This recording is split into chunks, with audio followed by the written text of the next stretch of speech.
Well, let's talk a little bit about the Tax Cuts and Jobs Act, which, of course, was passed by President Trump at the time. The Congress passed and President Trump signed, and they were known as the Trump tax cuts.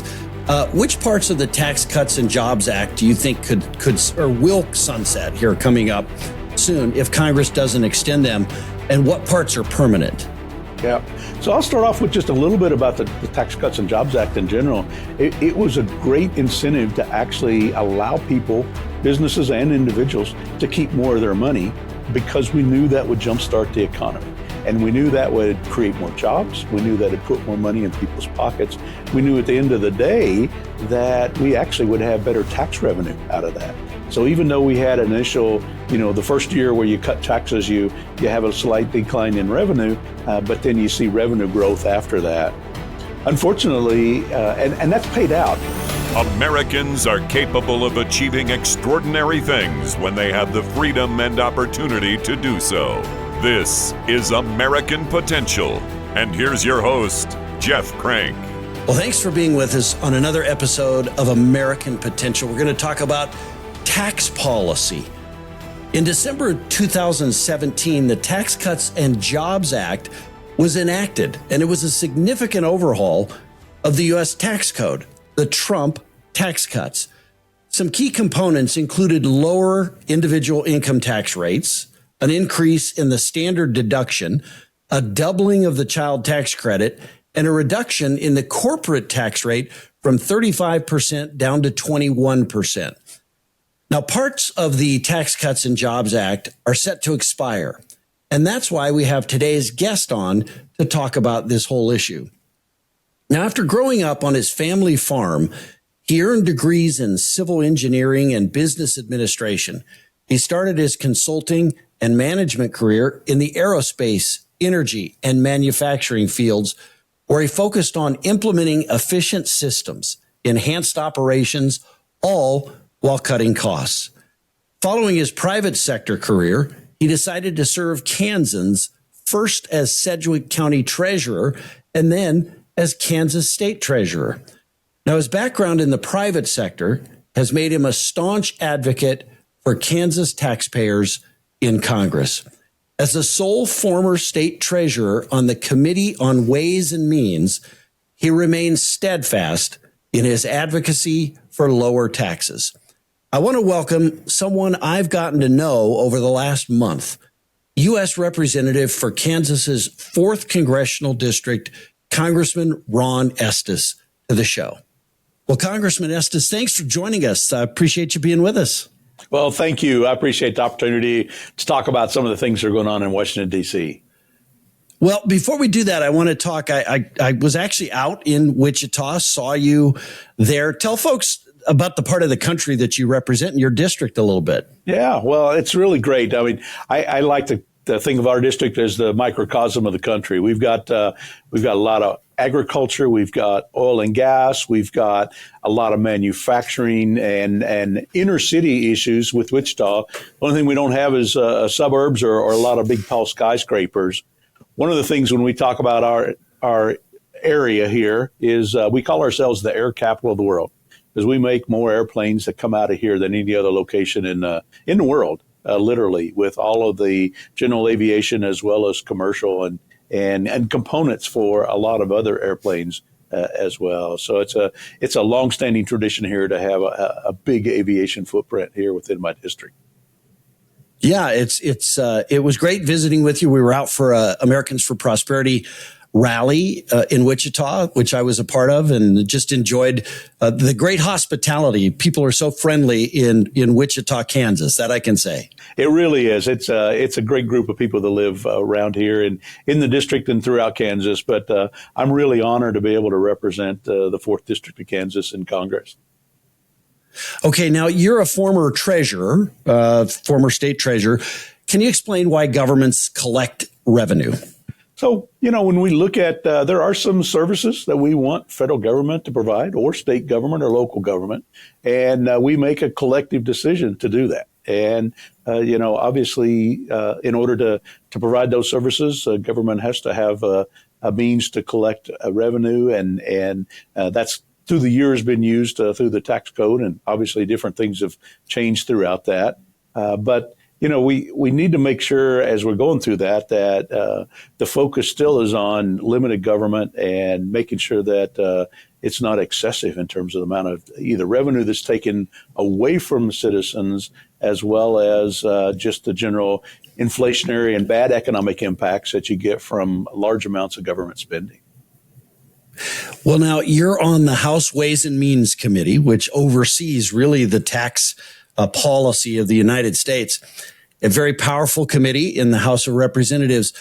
I think American people kind of get frustrated, right, with the tax code and the complexity of the tax code. And I think they get frustrated by the fact of some of the excesses we've seen at the IRS, but also just, people don't want to go to jail over a mistake on their taxes. What do you think needs to happen with the federal tax code overall? And where are we on tax reform right now? Yeah. So you're right on Ways and Means. We have responsibility for all the tax activities at the federal government. And as well as that, we have responsibility for all the trade issues, because originally trade was tied to tariffs, i.e. the first form of taxation that countries used way back when America was founded. And then also other things that we do in the committee are related to the tax code, like Social Security and Medicare. And so we have responsibility for those as well. But pivoting back to just specifically talking about our tax responsibilities, you really hit the nail on the head. We need to have a taxing system that is clean, it's simple, and it's easy to use. And it also works with a minimum amount of fuss and a little bit of cost. Cost to actually collect by the Internal Revenue Service, but also cost on the impact on American citizens and American businesses. And that's one of the things that over the years, the tax code has gotten very complex because of, in some cases, it actually literally has been used and is still being used as a driver of policy. And focusing on, it depends on who's in power at the time, putting in some policies they want via the tax code instead of let's approving those policies and then appropriate them and pay for them appropriately. So that way, so that's created a lot of frustration in terms of how you do your taxes, how you collect taxes, the anguish that we all feel as we approach April 15th. And the hassles associated with that, and then tied to that, I still believe that most Americans want to do the right thing on their taxes, and yet the approach of the IRS is presume guilty instead of presuming innocent, and so you end up with the approach that comes out of the IRS is that you need to prove to them that you don't owe them more taxes, instead of them saying, here's a question mark and can you help us work through this question mark. So that's one of the things that we focus on is how do we make that tax code simple.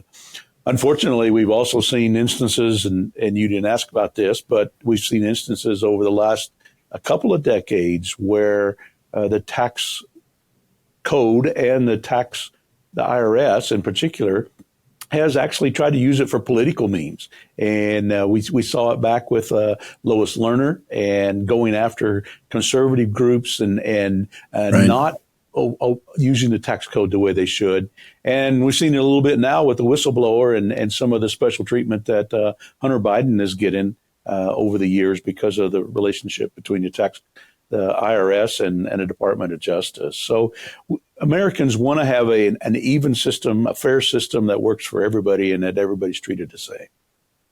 Well, and when you talk about some of those excesses, and I'm glad you brought that up, I was actually thinking is adding a question in about those excesses. It seems that an organization or an entity like the IRS is one that could easily be misused by the government or by ill people in our government who want to use it for their own political power, to be misused and to target individuals. I mean, they can do it a lot better than some of the other federal agencies or federal entities that are out there. I assume the Ways and Means Committee is obviously concerned about that. I know you've had some hearings on that in the past, the targeting issue. How do we prevent that the IRS doesn't target folks?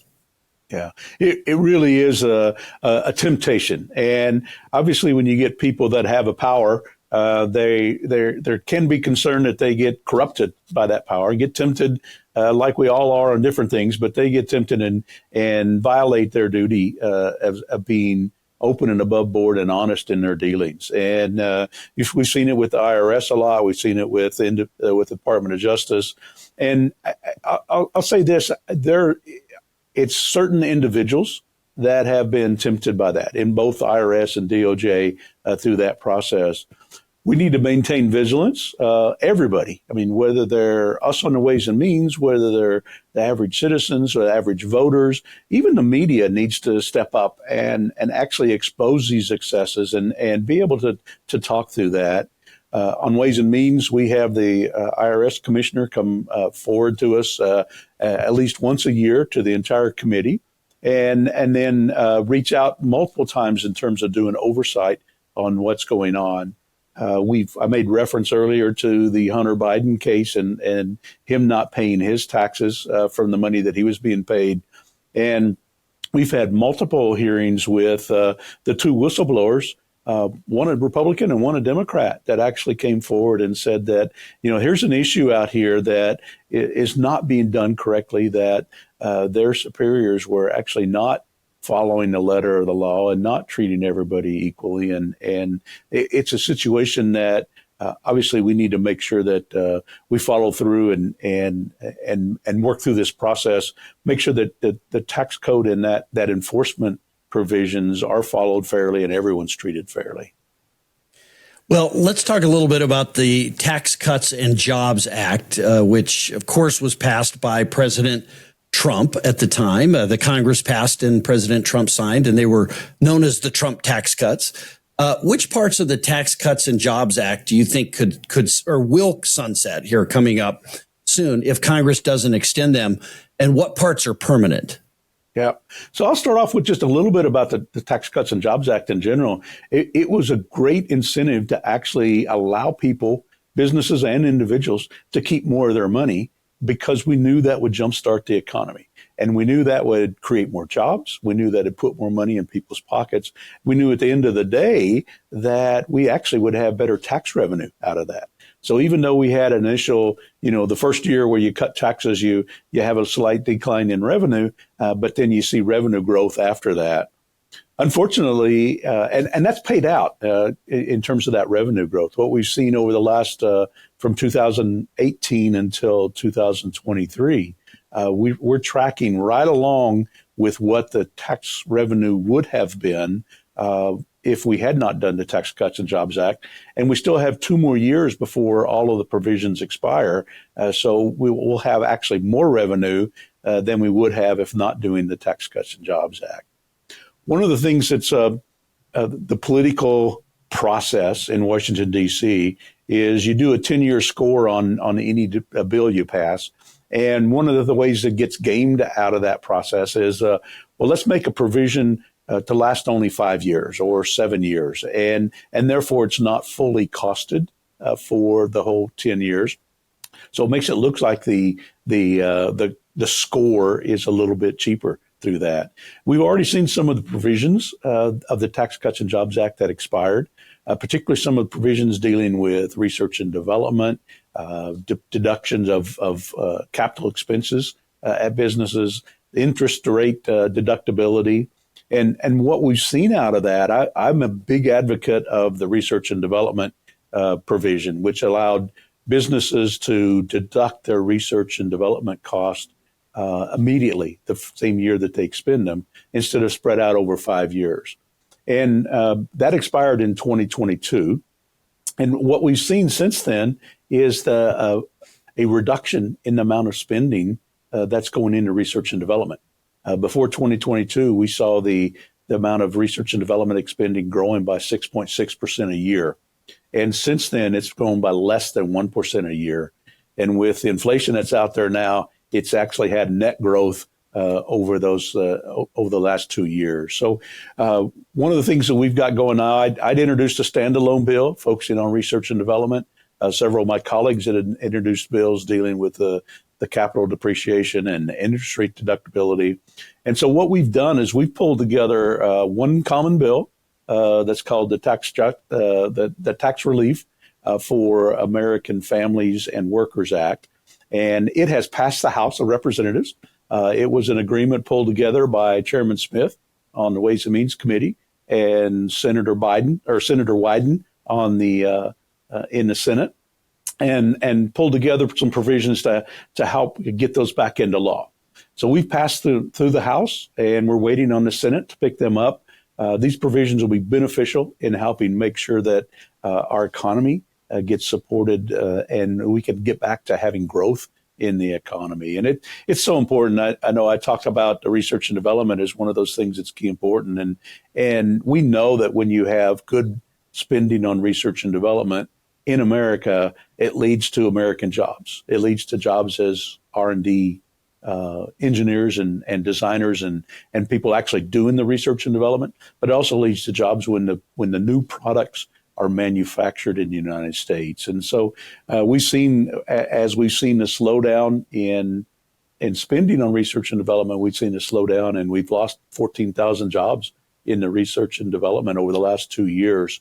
And this is a problem for the United States. I mean, we're starting to lose our leadership. China's percentage of research and development around the world has grown from actually, it was less than 10%. Now it's up to 24% of the entire in the world. The United States has dropped from 40% down to 30%. So we're about to be passed because China is giving a better tax treatment on research and development than the United States is. And so we've got to move forward to help get our economy going. And this is one of those things that we just need to get the Senate to act on the bill. Right. Well, very, very important that many of these tax cuts not expire, or the tax extensions not expire. But one thing you mentioned, I want to reiterate. I remember when this was happening, there was much discussion about if the Trump tax cuts went in place, what would happen? Would revenues go down? And I know the CBO, there's always a question of, dynamic scoring and the CBO deciding whether or how they're going to score something. The fact of the matter is the tax cuts actually have brought in a lot of revenue. And is it true that the federal government's getting more revenue today than it's ever had?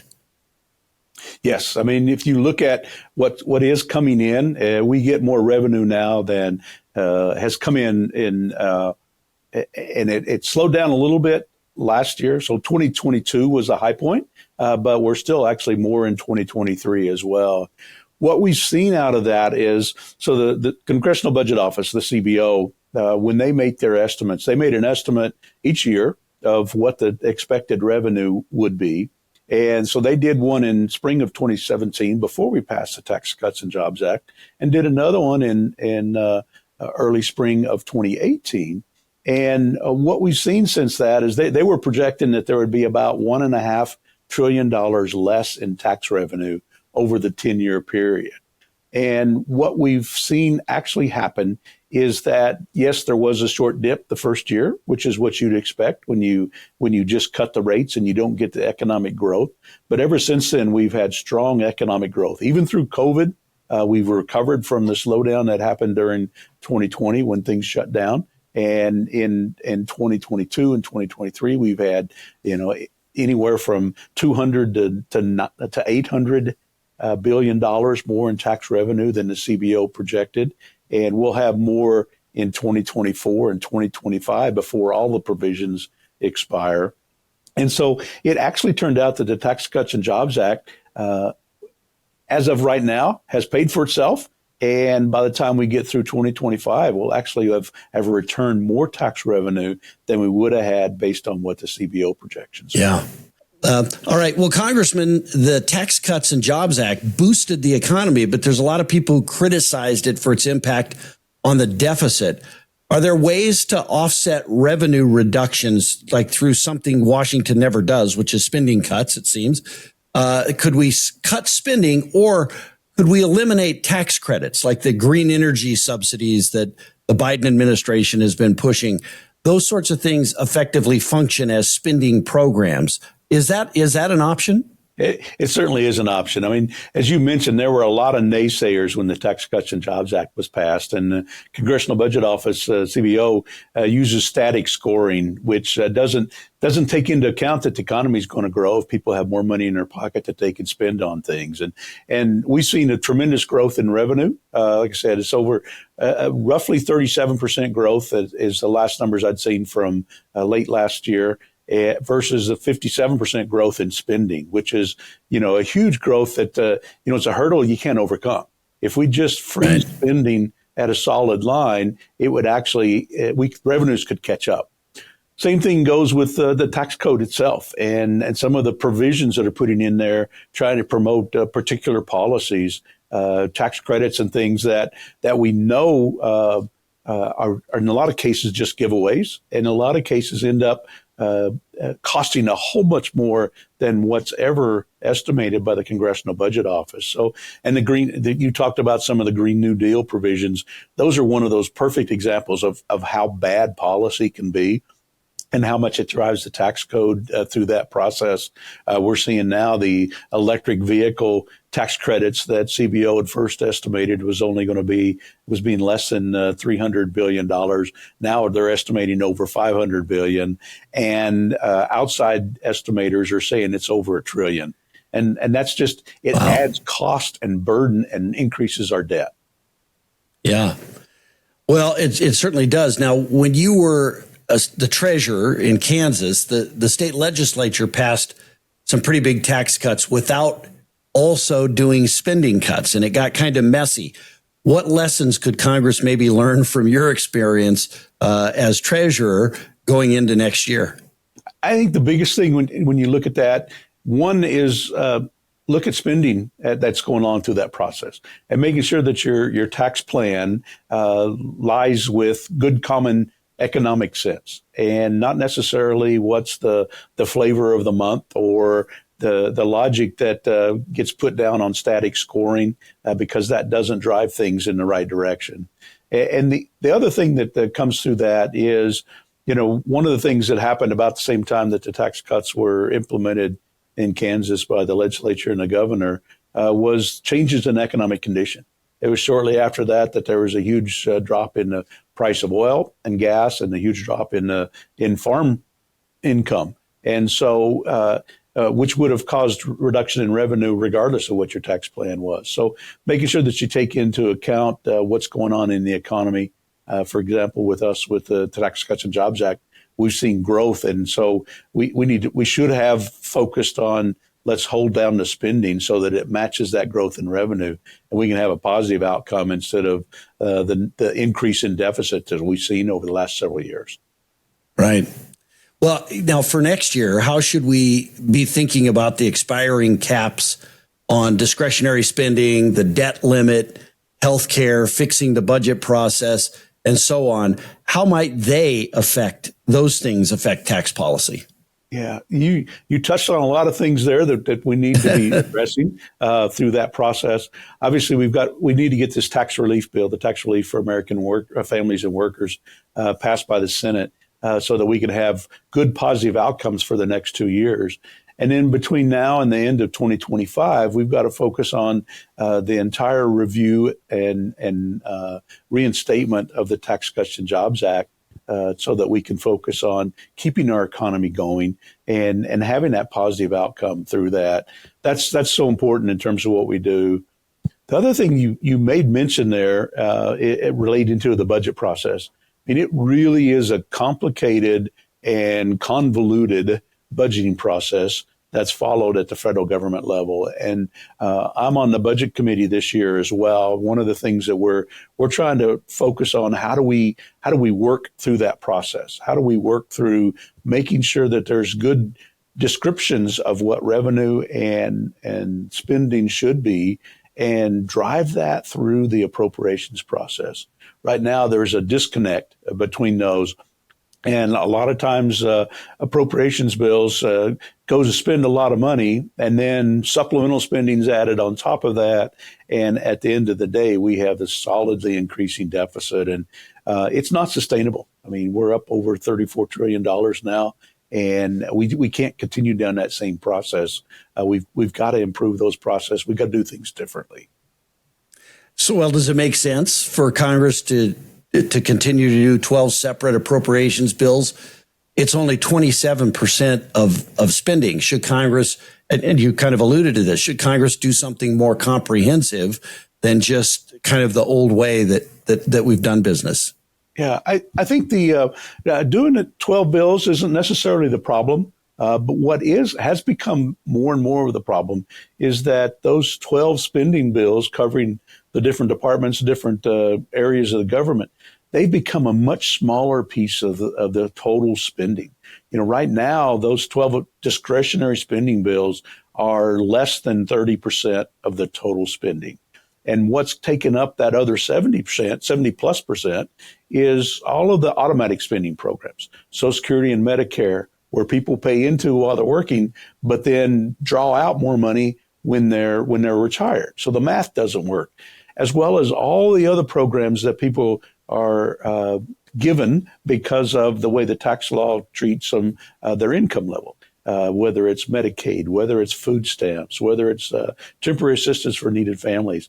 We've got to get serious, and we've got to address these long-term problems. Because what we're seeing now is that even if we eliminated all 12 of the discretionary spending and spent nothing on discretionary spending, there still would be a deficit each year because of the growth in those spending programs and the growth in interest. Interest is ballooning now from less than $300 billion a year to it's going to be $1 trillion this year in terms of paying interest because of the size of the debt, and because interest rates have gotten back more to a normal standpoint. And so we've got to focus on some of those non-discretionary spending programs and focus on how do we improve that process. And we still want to protect Social Security, and we still want to protect Medicare, but we've got to make sure that they're viable programs to carry on for decades into the future. Yeah, well, doing nothing is not a solution. That is actually going to cause damage to Social Security recipients and others down the road because it isn't sustainable. It really is. I mean, if nothing gets done by the president and Congress on Social Security, that the average recipient's going to get a 23% cut in their Social Security check, and if you're getting $1,000 a month as your Social Security check, and that drops down to $775, I mean, how are you going to pay your rent? How are you going to buy groceries? How are you going to pay for your medicine? That's just not sustainable for American citizens. So we've got to address that. Yeah. But when we were in Wichita together, you spoke at the rally that I was at, and you said something that really kind of stuck with me. You talked about now the servicing the debt, the amount of money we spend servicing the debt has surpassed some other categories of government spending. I think you even said our national defense, we spend now more on servicing the debt. Is that correct? Than national defense? We're just below, but it's projected. It was just below last year. It's projected next year to be above. That interest expense will be more than what we spend on the debt, on defense in general. And so we've obviously got to address this. And this is a problem that's been a long time coming. So we're not going to be able to get out of it in 1 year or 2 years. It's going to take us a long time to dig out of it. But you can't solve a problem unless you're willing to admit you have one and to start working on it and take the first step. Yeah. Yeah, that's frightening. That should be a warning sign to us. The Constitution spells out that, essentially the main role of the federal government, right, is to provide for a common defense. And now we're having to spend more money servicing debt than servicing the national security needs of our country. That's a problem. Every American should be awakened to that fact, and every member of Congress ought to be, have conviction to do something about it. Yeah, it really is. And the sad part about it is the debt that we're incurring now is going to have to be paid back by our kids and grandkids and great grandkids. And the bad part is that excess debt is mostly being incurred because we're continuing to fund the lifestyle today. And so instead of making long-term investments, which some of the money goes to, but the overwhelming majority of it is just supporting lifestyle today. And we need to make sure that we don't put that burden on our kids and grandkids and great-grandkids because they're the ones who are going to have to pay back for the spending and the lifestyle that people live today. Right. Well, Congressman Estes, thank you, first of all, for your service in Congress. I know sometimes it's probably a thankless job, but we appreciate you doing it and serving both all the citizens of Kansas, of course, but the citizens of the United States of America with your role on the Ways and Means Committee. So thank you for joining us. Well, thank you. I appreciate the opportunity to be able to talk some about things that are going on in Washington and talk about some of the important things dealing with the debt and tax revenue and what's coming in and happening there. All right. Thank you. Well, thanks to Congressman Estes for joining us and talking about these important issues. These tax cuts cannot expire. If they do, it will hurt the economic growth of our nation. And as Congressman Estes pointed out, these tax cuts have paid for themselves, and they are driving a lot of the economic prosperity in America today. So we've got to do everything we can to make sure that Congress does the right thing and extends these tax cuts. Thanks for joining us. As always, you can watch us on YouTube. Go to our YouTube channel. Just go to YouTube, type in American Potential, and you can subscribe there and continue to watch every episode in living color. As I always say, you can watch it if you're at home. Don't watch it while you're driving. If you're driving, just do the audio version of the podcast. Thanks for joining us. Remember, liberty and freedom are easily taken for granted. Don't take liberty and freedom for granted. Go out there and defend freedom. Defend liberty. Thanks for joining us. Thank you for listening to American Potential. You may listen to more stories from Americans working every day to expand freedom and opportunity in their communities by visiting AmericanPotential.com.